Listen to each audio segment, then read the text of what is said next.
check residence yan guys pala. Tayo sa PX Smart Market to grocery. 山上没有5号啊。 Kababa na tayo. At yan tayo mag-grocery sa PX Smart. Mamaya na lang po ulit ha. Update ko kayo pag bibili lang tayo ng konti. Grabe init guys. Tarik na tarik ang araw. Mag-alis 12 na. Tapos diyan kami ni Papa kumakain. Diba naalala nyo? Diyan sa letter M. Tapos yan. Alright. Dito na tayo guys. Tingnan natin itong ating basket. Kung tayo ng isang push cart.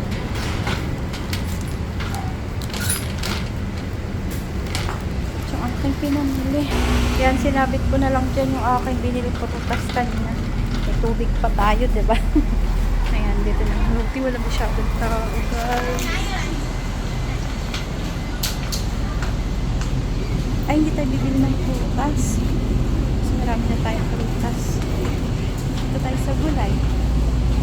Pamibili ko yung pangmadalian lang kasi tanghali nakakainin si Papa.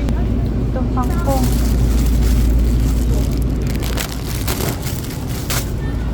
Kita nyo, lalaki ng ano nila dito. Oh. Tawag dito? Peach? Ano ba? Loli? Pears.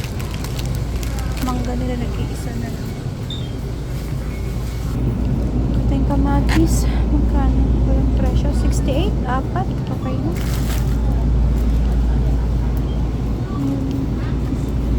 Gabi. Late na ata magsigang. Sige na nga. Ay bukas. Wala raw si Papang sibuyas at bawang.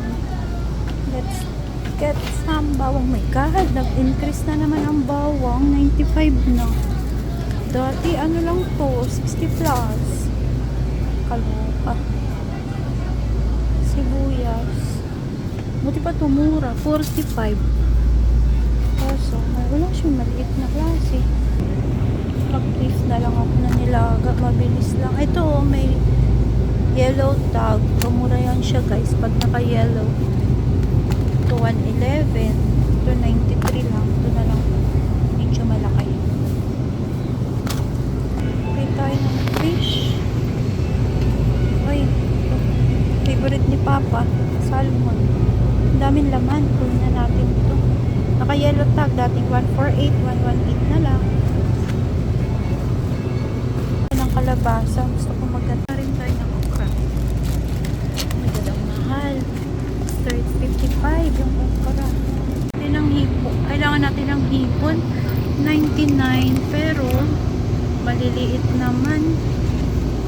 Ayan o. 60. Sobrang liit. This one. Oh my god. 149. Yung may shell na nga lang. Ito 139. At least malaki diba? Oh, malaki. Na rin ng itlog. Wala na si Papa. 94 na guys. Oh my god. Nakapuno na ako. Coconut milk guys. May box nakaharang.